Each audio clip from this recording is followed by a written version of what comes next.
जी बिस्मिल्लाहिर्रहमानिर्रहीम। अस्सलाम वालेकुम ख़वातीन व हज़रात, आप देख रहे हैं सैट डिजिटल और मैं हूं आपका मेज़बान मलिक यामीन अवान।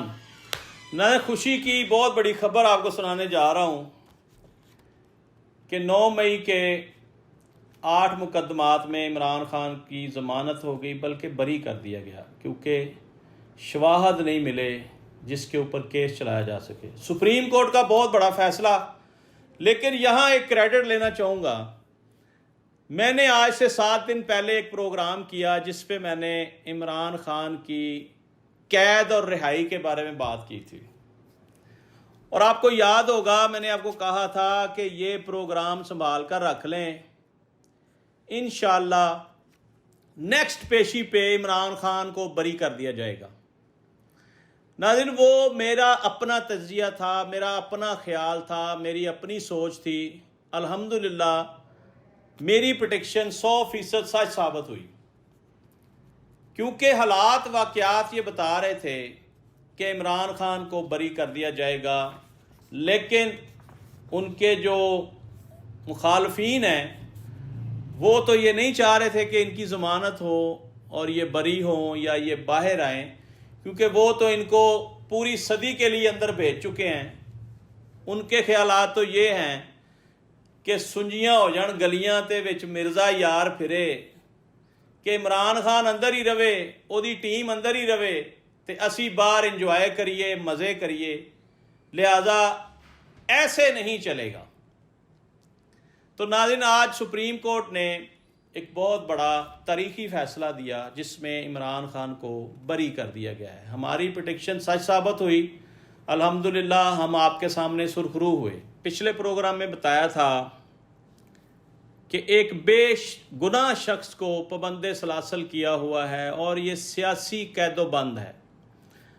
अभी भी पाकिस्तान की तमाम जितनी सियासी जमातें हैं उनका मौक़िफ़ ये है कि सियासी कैदियों को फौरी रिहा किया जाए। तमाम सियासी कैदियों को फौरी रिहा किया जाए, जो उनका बुनियादी हक़ है। उसकी एक बहुत बड़ी वजह नाज़रीन कि इमरान खान पे अभी तक कोई केस नहीं साबित कर सकी ये मौजूदा हुकूमत और ये मौजूदा सिस्टम। तो ये सिस्टम के ख़िलाफ़ तो बहुत बड़ा जहाद हो गया, जंग हो गई। इसका मतलब है कि सिस्टम ख़राब है। 200+ मुकदमात में उस शख्स को मुलव्वस किया गया और एक एक करके तमाम मुकदमात ख़त्म, कुछ में बरी, कुछ में ज़मानतें। और आज वाला जो सुप्रीम कोर्ट ऑफ पाकिस्तान का तारीखी फ़ैसला है, 8 मुकदमात में इमरान खान को बरी करना, ये इंसाफ की खुली जीत है। नाज़रीन, आपको बताता चलूं कि पूरे पाकिस्तान में इस वक्त जश्न का समा है। गली मोहल्ले, बाजार, चौक चौराहे, हर जगह पर मिठाइयाँ तकसीम हो रही हैं। दुकानों पर मिठाइयाँ ख़त्म हो गई हैं। ढोल की थाप पर भंगड़े डाले जा रहे हैं। लोग इंतहाई खुश हैं। अब मैं अरबाब इख्तियार से गुजारिश करूँगा कि खुदा बनने की कोशिश ना करें, जाने दें इस मामले को। जितने बेगुनाह लोग हैं जो सियासी कैदी हैं उनको फौरी रिहा करें और मुल्क को दुरुस्त सिमत पर चलने दें। हमारे मुल्क के हालात डे बाई डे किस तरफ जा रहे हैं? हम अंधेरों की तरफ जा रहे हैं। हमारे ऊपर किस तरह की कुदरती आफात आ रही हैं। KPK में तबाह हो बर्बाद हो गए लोग, जिनको पता ही नहीं था कि उनके साथ क्या हो जाना है। एक लम्हे में 500-600 लोग मर जाना, 500-600 बंदों का मर जाना, हज़ारों का बेघर हो जाना, ये अल्लाह ताला की तरफ से वार्निंग है। हम क्यों नहीं इन चीज़ों पे गौर करते? इस वक्त सिंध बारिशों की जद में है, KPK बारिशों की जद में है, आज़ाद कश्मीर बारिशों की जद में है, गिलगित बल्तिस्तान बारिशों की जद में है, बलोचिस्तान बारिशों की जद में है। बारिशों की जद में तो पंजाब भी है, लेकिन वो तबाही नहीं हुई जो इन तमाम सूबों में हुई। बेशुमार लोगों के कारोबार, घर बार, हर चीज़ पानी में बह गए, लोग तबाह बर्बाद हो गए। आप यकीन करें नाजरीन, मैं अभी 7 दिन के टूर पे था, ज़ियारात पे मैं गया हुआ था इराक़ अपने दोस्तों के साथ। मुझे वहाँ पे लोगों की कॉल्स आ रही थी, व्हाट्सएप पे मैसेज आ रहे थे कि आप पाक हस्तियों पे खड़े हैं तो दुआ करें कि अल्लाह ताला हमारे मुल्क पे रहम करे, अल्लाह ताला इस मुल्क पर आसानियाँ पैदा करे। हम बड़ी तकलीफ़ में हैं, हमारे घर बार लुट गए हैं, बारिशों ने तबाह बर्बाद कर दिया है। तो यहाँ ये बात करना इसलिए मकसूद था कि लोग दुआएं करने का कह रहे हैं, दुआएं कर भी रहे हैं, और जो इसी मुल्क का हिस्सा है अरबाब इख्तियार, क्या उनको ये आफात नज़र नहीं आ रही कि ये आफात, ये मुसीबतें, ये कहर हम पे क्यों नाजल हो रहा है? हमारी अपनी आदात हरकत, हमारा जो निज़ाम सिस्टम, सारा पाकिस्तान का सिस्टम है, उसको सामने रखें तो हमें फौरी इस बात का जवाब मिल जाएगा कि हम पर आफात क्यों आ रही हैं। कहीं हम में ही तो फॉल्ट नहीं है, कहीं हम ही तो गलत नहीं है। तो मुझे लगता है कि आने वाला टाइम जो है वो बेहतरी की तरफ हम जाएंगे, लेकिन शर्त फिर वही है। पाकिस्तान की अवाम चाहती है नाजरीन के इमरान खान बाहर आए। जिस तरह उसके साथ ज़ोर ज़बरदस्ती से जुल्म किया गया, उसको उसकी सीट से उतारा गया, हम वापस उसको वज़ीर आज़म देखना चाहते हैं, पाकिस्तान का वज़ीर आज़म देखना चाहते हैं।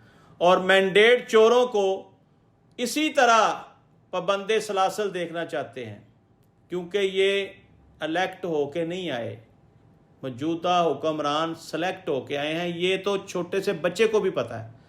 पाकिस्तान में छोटे से छोटे बच्चे को भी पूछेंगे तो आपको बताएगा कि मौजूदा हुकूमत मैंडेट लेकर नहीं आई। तो लिहाजा पाकिस्तान को बेहतर और बेहतर रास्ते पे डालने के लिए अरबाब इख्तियार को होश के नाखून लेने चाहिए। और इमरान खान जो 28 करोड़ अवाम के दिलों की धड़कन है, इस बात को भी मान लेना चाहिए नाज़रीन। अब बताया ये जा रहा है कि अब इमरान खान पे तमाम मुकदमात ख़त्म हो गए हैं, लेकिन एक ऐसा मुकदमा जिसकी तरफ मैं आपकी तवज्जो दिलाऊं, अल कादर ट्रस्ट केस। आपने तवज्जो से सुनना है कि अल कादर ट्रस्ट केस है क्या। इसमें मलक रियाज ने कोई 2 नंबरी की इंग्लैंड में, यूके में, और वो मनी लॉन्ड्रिंग में पकड़ा गया, और उसका जो पैसा था उन्होंने हुकूमत से रब्ता किया, हुकूमत पाकिस्तान से यूके की गवर्नमेंट ने रब्ता किया और बताया गया कि ये पैसा पाकिस्तान का है, हम पाकिस्तान की हुकूमत को देना चाहते हैं।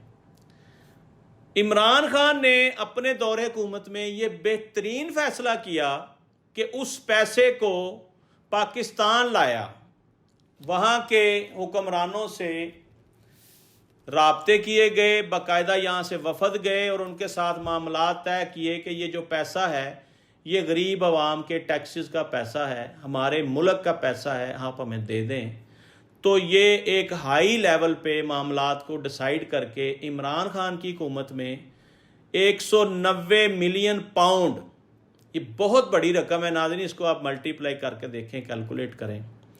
190 मिलियन पाउंड इमरान खान पाकिस्तान लेकर आया और कहा गया कि ख़जाने में डाल दिए जाएं ये पैसे, हुकूमत पाकिस्तान के ख़जाने में, यानी स्टेट बैंक ऑफ पाकिस्तान में ये पैसे आ जाएं। लेकिन ईमानदार लीडर था, उसने तो इस कौम का अच्छा ही किया, भला किया। उसने फैसला किया कि ये पैसे सुप्रीम कोर्ट ऑफ पाकिस्तान के अकाउंट में आने चाहिए और अमानत के तौर पे वहाँ पड़े रहें। जब इसका फैसला होगा उस वक़्त इन पैसों का तयन किया जाएगा कि क्या ये पैसे हुकूमत ने इस्तेमाल करने हैं या इसका कोई और सदेबाब करना है। बज़ाहिर तो अच्छा काम किया इमरान खान ने।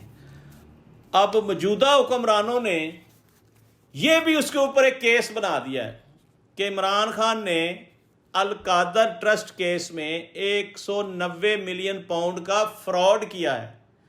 अकल दे अन्ने हो और दिमागी तौर पर वेले हो, अगर उन्हें फ्रॉड किया है तो 190 मिलियन तो तुहाडे अकाउंटां 'च पे ने, हुकूमत पाकिस्तान की तहवील च ने, सुप्रीम कोर्ट के अकाउंट च ने, वाजे नज़र आ रहा है। फिर उन्हें ते काहदा मुकदमा चला रहे जे? तो जे तुसीं एडे ही सच्चे जे तो 7 महीने तो मुकदमा इल्तवा का शिकार क्यों है? खुदा दा वास्ता है यार, जाने दें इस बात को, इस मसले को वाइंड अप करें। अगर 200 केस ख़त्म हो गए ना, 199 केसेस ख़त्म हो गए इमरान खान से, तो एक केस आपने लटका के रखा हुआ है 7 महीने से, आपने वो केस ही नहीं लगने दिया कोर्ट में। नाज़रीन, मेरा दावा है जिस दिन ये केस सुप्रीम कोर्ट में लगा, अल-कादर ट्रस्ट वाला केस, ये उसी दिन ख़त्म हो जाएगा, क्योंकि इसमें इमरान खान के ख़िलाफ़ कुछ है ही नहीं। अगर कुछ होता तो ये उसमें भी कब से सज़ा करवा चुके होते इमरान खान को। 190 मिलियन वाला जो केस है अल-कादर ट्रस्ट के नाम से, वो इसी वजह से लटकाया हुआ है कि उसमें इसने एक पहली पेशी पे बरी हो जाना है। तो अब आप पूरे पाकिस्तान के लिए ये है कि दुआ करें कि ये केस जल्द अज जल्द लगे और इसकी सुनवाई हो और मेरिट पे इमरान खान रिहा हो, बल्कि बरी हो। आज तक के लिए इतने। नाज़रीन, अपने मेज़बान मलिक यामीन अमान को इजाज़त दीजिए, इस उम्मीद के साथ कि अल्लाह ताला हमारे मुल्क पर आने वाली तमाम आफात और मुसीबतों से हमें छुटकारा अता फरमाए और इस मुल्क को कोई बेहतरीन से बेहतरीन लीडर अता फरमाए, ताकि हमारा मुल्क भी तरक्की कर सके। हमारे मुल्क में हमारे बच्चे इस बात का इंतज़ार कर रहे हैं कि खुदारा कोई अच्छी क़यादत आए जो इस मुल्क में खुशहाली लाए। आज तक के लिए इतना ही। अपने मेज़बान मलिक यामीन अमान को इजाज़त दीजिए। अल्लाह हाफिज़। पाकिस्तान जिंदाबाद।